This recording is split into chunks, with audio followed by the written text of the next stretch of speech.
Siapakah orang-orang mu'allaf yang tercantum di dalam surat ke-9 ayat 60?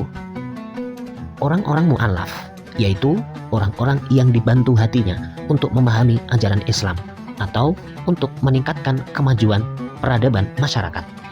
Dan orang-orang ini bukanlah hanya orang-orang yang baru pindah agama memeluk Islam, tetapi kalau orang-orang ini kebetulan miskin, mungkin karena diisolir oleh kaum dan kerabatnya bermula atau oleh orang-orang lainnya, maka mereka tergolong orang-orang miskin yang harus dibantu seperti pada video-video yang telah berlalu dan diperlakukan menurut hukum pada surat ke-49 ayat 10.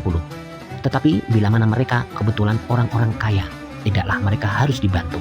Sebaliknya harus membantu dan membayarkan sedekah kepada pemerintah sebagaimana kewajiban warga negara biasa atau sebagaimana yang dibicarakan pada video-video yang telah berlalu. Jadi para mu'allaf ialah para pelajar, penuntut ilmu pengetahuan di sekolah-sekolah rendah dan di sekolah-sekolah tinggi. Tersebut mereka juga dikirim ke luar negeri dengan tugas-tugas belajar. Tegasnya, para pelajar itu harus diberi beasiswa atau ongkos belajar seperlunya hingga mereka tidak terhalang menuntut ilmu pengetahuan disebabkan oleh kekurangan ongkos.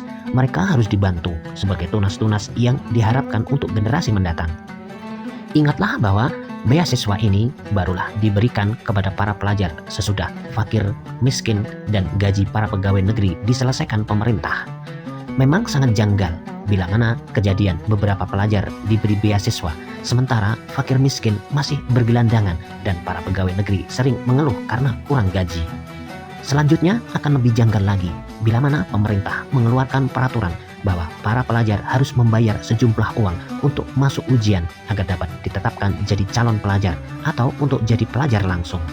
Begitulah setelah mereka lulus ujian harus lagi membayar ijazah kepada pemerintah secara formal ataupun secara informal. Padahal pemerintah pusat telah mengeluarkan biaya untuk keperluan sekolah-sekolah dan gaji guru-guru. Sikap demikian memperlebar jurang antara si kaya dan si miskin dan sebenarnya bertentangan dengan ajaran Islam. Jadi, menurut surat ke-9 ayat 60 nyatalah bahwa semua sekolah harus dibelanjai dengan biaya pemerintah untuk kecerdasan masyarakat.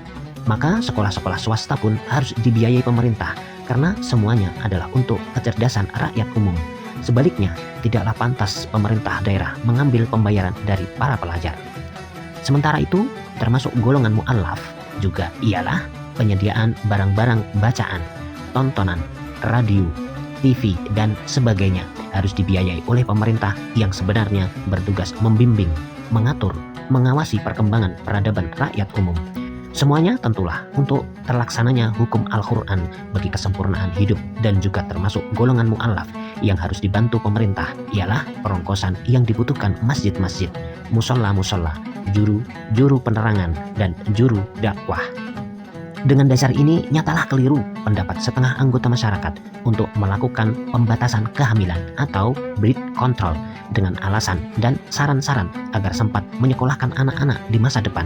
Padahal menurut Islam, semua kebutuhan pelajar adalah tanggung jawab pemerintah pada mana ibu bapak tidak mungkin berencana secara pribadi, tak perlu memikirkan dan tak perlu bersusah hati serta bekerja keras sengaja untuk menyekolahkan anak-anaknya. Orang hendaklah mendasarkan pemikirannya pada ajaran Al-Quran yang kita sampaikan di dalam video kita kali ini, dan hendaklah tidak mengambil contoh kepada keadaan yang berlaku di tengah masyarakat sekuler atau yang menamakan dirinya beragama Islam padahal hidup terjajah oleh golongan kafir.